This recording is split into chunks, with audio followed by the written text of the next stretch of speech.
Hey, Jonathan, I'm Sean. I'm the founder of MensGroup and one of the MensGroup leaders here. I just want to respond to your post here in our community because it's been more of a common post lately. And I see a lot of this undertone of victim narrative, women hating, blaming bullshit in a lot of other men's communities. And so I want to address that here right off the bat because I see that in some of the responses. And first of all, I wanted to point out that I just had no surgery, so I can't really smile or laugh or talk too loud. That's also why I probably sound a little nasal. Secondly, I want to point out that I've been there, man. I've been at a place where women my partners haven't treated me very well, or I felt like I'm not being valued, or I've been cheated on, or whatever, and I felt like, oh, what's the point? What's the point of this? And honestly, it was kind of a healthy thing because I needed to just go. I didn't need to get back on the horse. I needed to just go away and like focus on myself and get back to a healthy place, you know? So I think that whole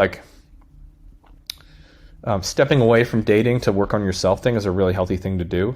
But there's a couple things I want to address here. Number one is taking it one step further and doing the whole dating women aren't worth it because they're all difficult or they're just going to use you for your money or some of this other victim narrative, red pill, MGTOW bullshit that's out there.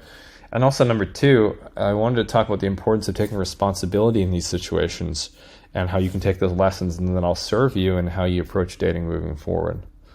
So first of all, to step away after a difficult experience in your dating life is understandable. I've been cheated on in 4 different relationships. I've had women use me for money. I've had women steal from me. I've had women treat me really poorly, make me feel real poor about myself, abuse me in all these different ways. And it would have been very easy for me to say, oh, all women are like that. They're all branch swingers, or they're all just going to leave you, or they're all just going to, whatever, and it's not worth it.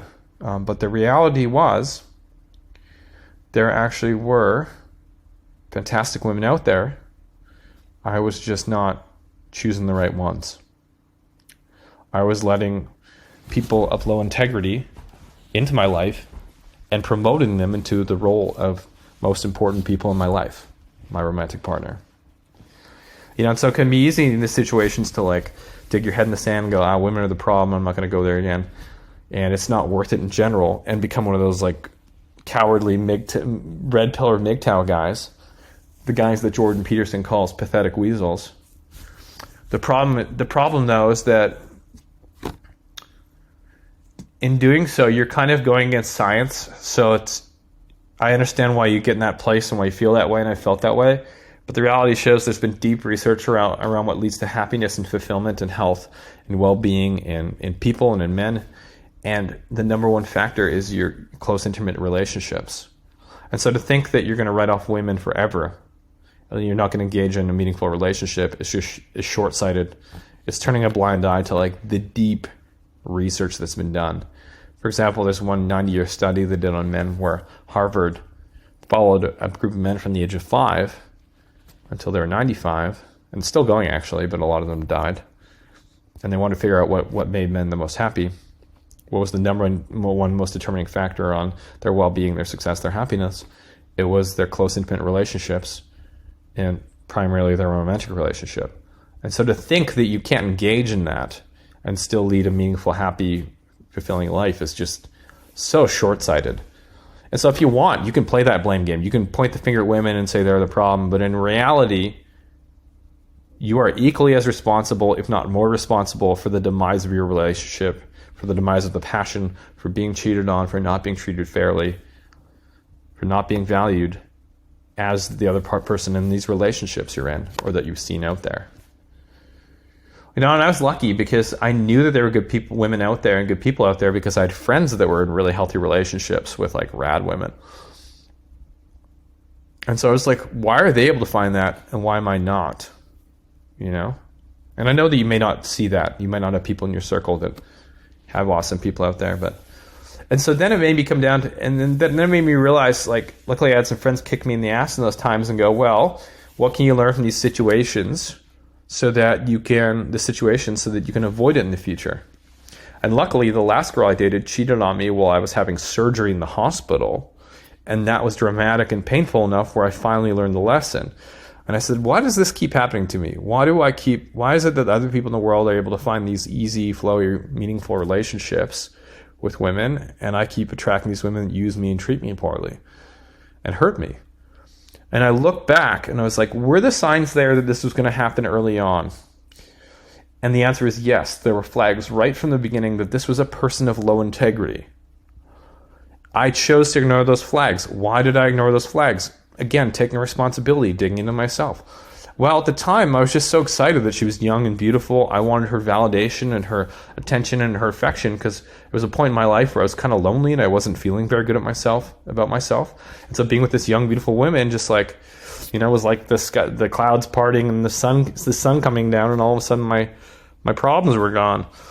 And so, yeah, my neediness really stopped me from noticing those flags and putting up healthy boundaries. Furthermore, throughout the relationship, there were little breaches of my boundaries, and I let that happen. So I taught her how to treat me. And so,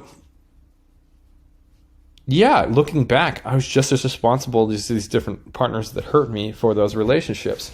Now, why is this important? Because the red pill MGTOW guys will say, you're a pussy, you're just a feminist, all this stuff. I'd say, well, no, actually, I'm looking at myself critically. So I'd say that you're the coward and I'm doing the hard work to learn the lessons so I can step back up to the plate. You're just hiding in the dugout in the dark corner going, I don't want to do this. This is stupid, And so I was able to take those lessons and apply them to my dating moving forward. So after that horrific one where I was in the hospital having surgery and I found out she was with somebody else, I literally took 6 months off to date myself, 9 months. And the point of that was to get myself back into a healthier place. And to build a healthy life for myself, so that no matter what happens in my dating, I'm good. And that was really great. And then when I dated, I approached it differently because of those lessons I had learned. So taking responsibility for my side of the demise of those relationships really started to pay dividends. Because in situations where I'd be out on a date with a beautiful woman, and usually I'd be pushing for second dates and sex and stuff like this to try to get that validation because I was needy. Now all of a sudden I was sitting back and going, oh, she's got different money spending habits than me. Oh, she doesn't share my dark sense of humor. Oh, interesting. She likes fancy stuff. I don't like fancy stuff. I'm a dirtbag that likes to just hang out at the beach all day. Interesting. Or oh, she doesn't like meaningful conversations. Or, oh, she's trashing on her ex. That's not a good thing. I was able to actually look at those things critically and go, no, that's not what I want out of a partner. I'm going to keep moseying on down the road. And I would pass on dates and sex and relationships with these women. And my family and my friends were like, oh, you're being too picky and all this stuff. And I had fun along the way, don't get me wrong. But eventually I met Katie. And just before Katie, I'd met 2 or 3 women that were just awesome, real good catches. But just there were these little things that were little problems in the beginning, and I learned that little flags become big problems later on. And I wasn't willing to experience that pain again that I had from the last relationship, and I knew I had the power to stop it. And so I was like, fuck it, I'm gonna keep looking. And so I went on. No, I'm gonna stand up for myself. I'm gonna look out for myself here. I believe in myself. I believe I deserve somebody awesome. I'm gonna hold out for that. And then I met Katie. We've been together now for 3 years. It's been the easiest, most flowy relationship I've ever been in. If you saw her, you'd be like, wow, she's beautiful. She's intelligent. She's funny, she's caring, she's a nurse, she makes 6 figures. We surf together, we hang out on the beach, we go on trips and sleep in my van together. We play music together. She's got a similar family dynamic to me, similar communication style, attachment style, all this stuff. And yeah, relationships are difficult and there's compromises. But it's not like those past relationships where I felt 60, 70% of the time I wasn't getting what I needed. Now it feels like in this relationship, it's 10%'s tough, 10%'s amazing, or 20%'s amazing. And then the middle ground is all just okay. It's good. We're content. And that's a really healthy place to be. And I wouldn't have got here if I wasn't standing at that same fork in the road that you guys are standing at, where I was like, should I write off women? Should I blame them? Instead, I looked at myself critically and I got introspective and I learned the lessons. Because those lessons are what served me and then led to me changing my behavior and how I approach things, and that led to different results. So please, don't buy into the victim narrative, women are all XYZ bullshit. It's not true. You can meet somebody incredible.